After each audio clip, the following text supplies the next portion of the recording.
Vous avez l'impression de tout le temps vous disputer pour les mêmes choses. Le même sujet revient encore et encore, peu importe les efforts que vous faites pour régler la situation. Si je vous disais que le véritable problème, ce n'est pas ce sujet qui revient constamment sur la table, mais autre chose de beaucoup plus profond. Dans cette vidéo, nous allons vous dévoiler quelle est la raison profonde, quelle est la source profonde de ces disputes qui reviennent et qui reviennent encore, et aussi vous donner des clés pour briser le cercle vicieux de façon durable. Mais avant cela, si vous voulez accéder à des solutions concrètes pour plus d'harmonie dans votre couple, nous vous invitons à accéder à notre masterclass gratuite qui a déjà été suivie par plus de 500 personnes. 5 clés pour passer des incompréhensions à une harmonie durable. Le lien est juste dans la bio. C'est parti pour la vidéo.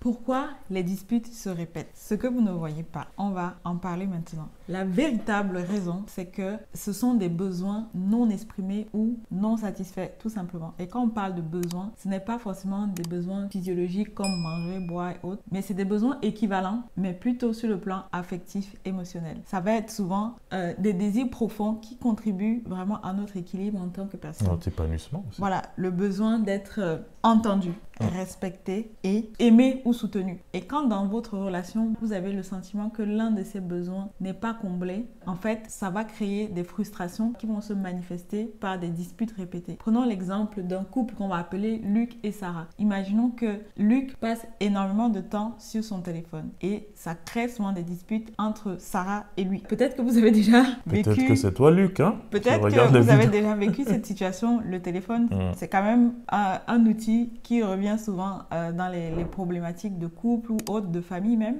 Et le problème ici, c'est que Sarah, elle n'a pas vraiment un problème avec le téléphone de Luc. Son problème, c'est que quand il passe beaucoup de temps sur son téléphone, elle se sent négligée. Et ça, c'est un besoin affectif prioritaire pour elle, de se sentir considérée dans la relation. Donc, si Luc néglige Sarah et passe beaucoup de temps sur son téléphone, en fait, ça va souvent créer des disputes. En revanche, si elle sentait que malgré le fait qu'il passe du temps sur son téléphone, il prend quand même aussi du temps pour moi, pour être là pour moi, pour me considérer, pour combler mes besoins affectifs, elle n'aurait pas forcément eu de problème avec le fait qu'il passe du temps sur son téléphone.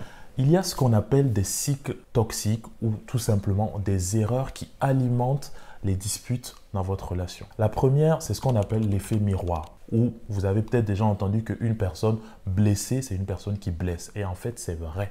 Si vous vous sentez rejeté, parfois vous allez réagir par de la froideur, par de la distance, par de l'inconsidération de l'autre. L'autre erreur, c'est les attentes non exprimées.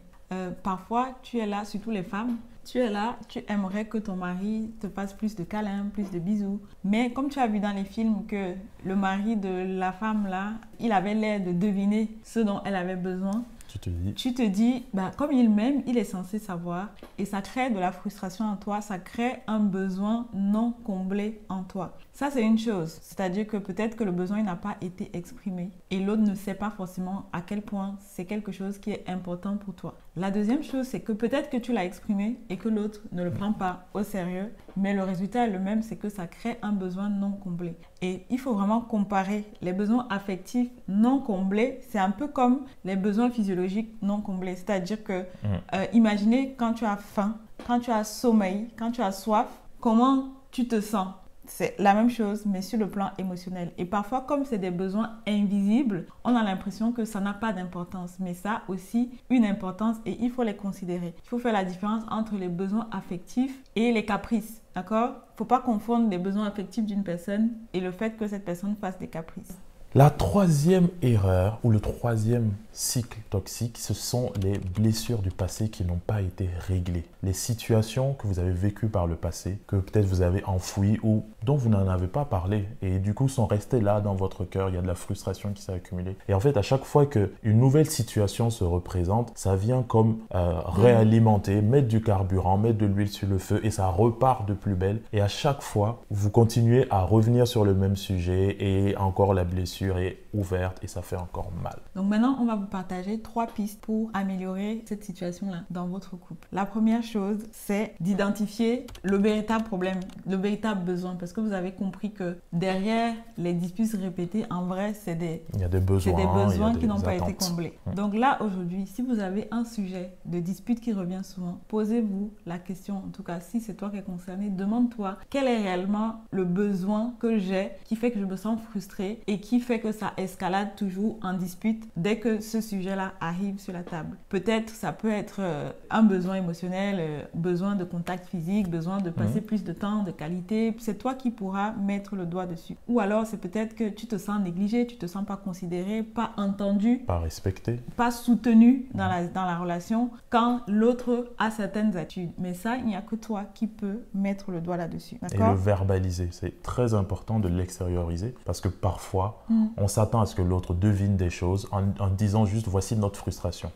Exprimer sa frustration, c'est bien, mais aussi donner des clés à l'autre qui vont lui permettre de modifier son attitude pour que cette frustration-là ne se reproduise pas. Jacques, chapitre 4, versets 1 à 2 dit « D'où viennent les conflits et les querelles parmi vous? N'est-ce pas de vos passions qui combattent dans vos membres? Ce sont nos désirs insatisfaits qui provoquent ces tensions. » Même la Bible reconnaît cela. Désir insatisfait. Donc, il a déjà dit, mais une fois qu'on a identifié le besoin, c'est important de communiquer à l'autre. Mais la manière de le communiquer, c'est aussi important. Il ne faut pas être dans l'accusation de dire « tu fais toujours ceci, tu ne fais jamais cela ». Il faut plutôt exprimer ce qu'on veut vraiment voir dans l'attitude de l'autre. Parfois, l'autre ne sait pas toujours comment se positionner. Et c'est pour ça qu'on a créé le programme Havre de paix. C'est un programme qui a été suivi par plusieurs couples qui ont vu leur mariage transformé à travers les outils concrets qu'on leur a donnés pour communiquer, pour régler les conflits dans leur couple et pour retrouver l'harmonie, retrouver la paix qu'ils avaient perdue. La troisième clé, c'est d'apprendre à régler les conflits rapidement. Okay? Parce que les conflits, on le dit toujours, vous ne pouvez pas les éviter, mais c'est une compétence que vous avez besoin de développer. La gestion, la résolution des conflits. Et plus vite vous apprenez à les régler, on ne dit pas de les enfuir sous le tapis, mais bien de les régler en profondeur pour que à la fin, vous vous ressentiez connecté émotionnellement, spirituellement, physiquement l'un à l'autre. C'est une compétence que vous avez besoin de développer. Et même la Bible nous dit dans Éphésiens 4, 26, « Ne laissez pas le soleil se coucher sur votre colère, n'accumulez pas les frustrations. Prenez le temps d'en discuter calmement, même si ce n'est pas parfait. » Le verset nous dit « Ne vous couchez pas sur votre colère. » C'est vraiment aussi une invitation, pas à ne jamais se mettre en colère, mais à apprendre, à apprendre à passer au-dessus de la colère. Et pour vraiment que ce soit quelque chose de profond et de sincère, il faut savoir comment gérer les conflits. D'accord? Et la quatrième chose, c'est aussi parfois de savoir se mettre dans la perspective de l'autre. Parce que les conflits viennent parfois du fait que chacun campe sur ses positions. Si tu n'es pas capable de te mettre dans la position de l'autre pour comprendre un peu ce qu'il a ressenti, et la manière dont il a vécu les choses, comment il a ressenti, même si pour toi ça semble évident que oui, tu as l'impression qu'il exagère, chacun vit les choses différemment. Et c'est ce qu'on appelle l'empathie. Oui. C'est la capacité à essayer de ressentir ce que l'autre a ressenti, à se mettre à la place de l'autre. Et ça nous aide, donc c'est une compétence aussi, de compétence empathique pour gérer les conflits. Une fois que ceci est dit, si vous voyez que vraiment, déjà ça vous donne des pistes, mais que vous voulez aller plus loin, on vous recommande vraiment d'aller vous inscrire pour accéder à la masterclass 5 clés pour passer des incompréhensions à une harmonie durable.